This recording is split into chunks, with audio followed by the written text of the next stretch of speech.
Police प्रशासनाच्या निष्क्रियतेबद्दल आज बनपुरी गाव कडकडीत बंद।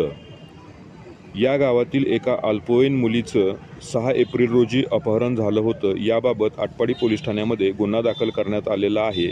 मात्र गुन्हा दाखल होऊन 2 महिने होत आले तरी पोलिसांकडून अद्याप काहीच हालचाली होत नाहीत। म्हणून सोमवारपासून पीडित परिवाराने बेमुदत उपोषण आंदोलन सुरू केलं आहे। आंदोलनाचा आज 5वा दिवस आहे। मात्र अद्याप मुलीला शोधलेलं नाही। त्याचबरोबर अपहरणकर्त्याला मदत करणाऱ्यांना पोलिसांनी ताब्यात घेतलेलं नाही। म्हणून चिडलेल्या ग्रामस्थांनी आज गावामध्ये पोलिसांच्या निष्क्रियतेबद्दल कडकडीत बंद पाळलेला आहे।